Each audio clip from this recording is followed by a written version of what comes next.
AP deputy CM Pawan Kalyan కుమారుడు Mark Shankar Pavanovich మంగళవారం సింగపూర్లోని tomato cooking స్కూల్లో జరిగిన అగ్ని ప్రమాదంలో గాయపడిన సంగతి తెలిసిందే. ప్రస్తుతం తన కుమారుణ్ణి చూసేందుకు పవన్ కళ్యాణ్ సింగపూర్ వెళ్లారు. ఆయనతో పాటు చిరంజీవి, సురేఖ దంపతులు కూడా వెళ్లారు. ప్రత్యేక సమ్మర్ క్యాంప్ నిర్వహిస్తున్న ఆ స్కూల్లోని 3వ ఫ్లోర్లో చోటు చేసుకున్న అగ్ని ప్రమాదమే ఇందుకు కారణం. అయితే ఆ స్కూల్ నేపథ్యం ఏంటి? కుకింగ్ స్కూల్లో పిల్లలను ఎందుకు చేర్చారు? వంటలు ఎందుకు నేర్పుతున్నారు?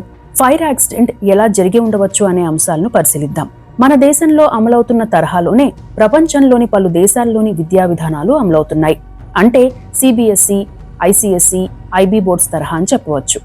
Syllabus, languages, subjects, in term హాలిడేస్ల విషయంలో కొన్ని వ్యత్యాసాలు ఉన్నా ఏషియాలోని దాదాపు 44 దేశాల్లో ఇంచుమించు ఇటువంటి విద్యా విధానమే అమలవుతోంది.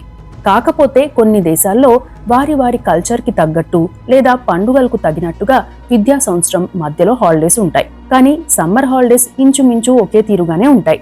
అలాగే సింగపూర్లోనూ ఫిబ్రవరి చివరి వారంలోనే కొన్ని స్కూళ్లకు సమ్మర్ వెకేషన్ హాలిడేస్ ఇచ్చేశారు. కొన్ని స్కూళ్లకు మార్చి మొదటి వారం నుండి ఇచ్చారు. సింగపూర్ అంటేనే ప్రపంచంలోని అత్యుత్తమ ప్రమాణాలు పాటించే దేశంగా, అవినీతి చాలా తక్కువగా ఉండే దేశంగా పేరుంది. ఆ దేశంలో సమ్మర్ హాలిడేస్ టైంలో పిల్లల కోసం పలు క్యాంపులు పెడతారు. ప్రపంచంలో ఇటువంటి క్యాంపులు అత్యధికంగా ఉండేది చైనాలో, జపాన్లో. ఆ తర్వాత సింగపూర్లోనే ఉంటాయి. సింగపూర్లోని సమ్మర్ క్యాంపులలో పిల్లలకు స్కిల్స్ నేర్పడంతో పాటు పిల్లలు గ్యాడ్జెట్స్ కి దూరంగా ఉండేలా వీటిని రూపొందిస్తారు. ఇక పిల్లలను టీవీలకు, ఫోన్లకు, సోషల్ మీడియాకు దూరంగా ఉంచేందుకు కూడా తల్లిదండ్రులు వీటిని ఎంచుకుంటారు. అలా చిన్నప్పటి నుండే లైఫ్ స్కిల్స్ నేర్పేందుకు ఈ క్యాంపులు నిర్వహిస్తారు. ఆ క్యాంపులలో independent skills, self reliance skills, maths, science skills, cultural awareness, nutrition awareness, fine motor skills, coordination, team work, collaboration, time management, creativity, self expression, economic awareness, health and wellness, family bonding గురించి నేర్పిస్తారు. అదే సమయంలో భిన్న సంస్కృతుల నేపథ్యంలో ఉన్న వారితో కలిసి పనిచేయడం కూడా అలవాటవుతుందనేది కూడా ఈ క్యాంప్ల వెనుక ఉన్న ఉద్దేశం. ఈ క్యాంప్లలో శాండ్విచ్, బాయిల్డ్ ఎగ్స్ తో కూడిన వంటకాలు, buns, pancake, rolls, brownies, pizza ఇలా ఒక్కో రోజు ఒక్కొక్కటి నేర్పిస్తారు. కొన్నిసార్లు పిల్లలకు పోటీలు కూడా పెడతారు. ఇదంతా చైల్డ్ ఫ్రెండ్లీ వాతావరణంలోనే జరుగుతుంది. ప్రతిరోజు వేర్వేరు పిల్లలతో కలిసి కుకింగ్ చేయాల్సి ఉంటుంది. వేర్వేరు పనులు అంటే చాపింగ్, క్లీనింగ్, ప్యాకింగ్ లాంటివి చేయాల్సి ఉంటుంది. పిల్లలు కుకింగ్ చేస్తుంటే తల్లిదండ్రులు కూడా వెళ్లి చూడవచ్చు. అయితే ఖచ్చితంగా టైం పంక్చువాలిటీ పాటించాల్సి ఉంటుంది. అలా సింగపూర్లో పలు కుకింగ్ స్కూల్స్ ఉన్నాయి. అలాంటి వాటిల్లో టొమాటో కుకింగ్ స్కూల్ కూడా ఒకటి.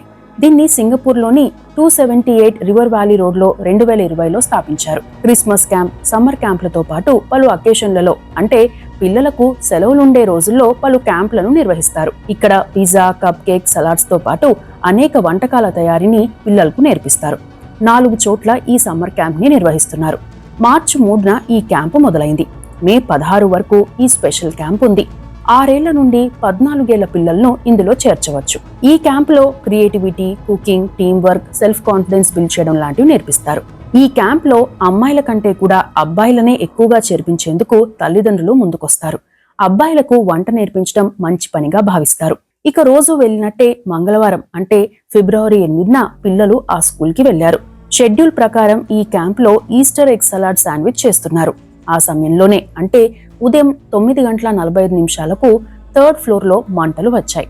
ప్రమాదం జరిగిన సమయంలో 20 మంది అందులో చిక్కుకున్నారు. అందులో 15 మంది పిల్లలు కాగా 5 పెద్దవాళ్లున్నారు. వారు కూడా ఆ స్కూల్ స్టాఫే. మంటలు వచ్చిన వెంటనే దట్టమైన పొగ ఆ భవనాన్ని కమ్మేసింది. కొంచెం పెద్ద పిల్లలు ముందుగా కిటికీ అంచుల వద్దకు వచ్చి సాయం కోసం ఎదురుచూశారు. ఈలోగా సమాచారం అందుకున్న సింగపూర్ సివిల్ డిఫెన్స్ ఫోర్స్ అక్కడకు చేరుకుంది. ఫైర్ ఇంజన్ల సాయంతో అరగంటలో మంటలను అదుపు చేసింది. అప్పటికే కొంతమంది పిల్లలు అస్వస్థకు గురయ్యారు. వారిని దగ్గరలోని కేకే విమెన్ అండ్ చిల్డ్రన్ ఆసుపత్రికి పంపించారు. ఈ ప్రమాదంలో 5 పెద్దలు, 15 మంది పిల్లలు గాయపడగా అందులో చికిత్స పొందుతూ 10 ఏళ్ల బాలిక చనిపోయింది. మరో 2 ఇంకా కోమాలోనే ఉన్నారు. అయితే ఈ ప్రమాదానికి కారణం ఏంటనేది తేలాల్సి ఉంది. సింగపూర్లో రూల్స్ కఠినంగా ఉంటాయి. ఇప్పటికే భవనానికి అనుమతులను పరిశీలించిన అధికారులు అన్ని అనుమతులు ఉన్నాయని తేల్చారు. అయితే ఈ ప్రమాదానికి షార్ట్ సర్క్యూట్ కారణమా, స్టోర్లో ఉంచిన లిక్విడ్స్ కారణమా, స్టవ్ టాప్ వల్ల కూడా ప్రమాదం జరిగిందా అనేది ఇంకా తేలాల్సి ఉంది. ప్రస్తుతం ఆ భవనాన్ని సింగపూర్ సివిల్ డిఫెన్స్ ఫోర్స్ తమ ఆధీనంలోకి తీసుకుని అన్ని అంశాలను పరిశీలిస్తోంది. మొత్తం మీద ఈ ప్రమాద ఘటనలో 10 ఏళ్ల అమ్మాయి చనిపోవడం చాలా బాధాకరం. మిగిలిన పిల్లలు త్వరగా కోలుకోవాలని కోరుకుందాం. ఇవి సింగపూర్లోని టొమాటో కుకింగ్ స్కూల్ నేపథ్యానికి సంబంధించిన అంశాలు.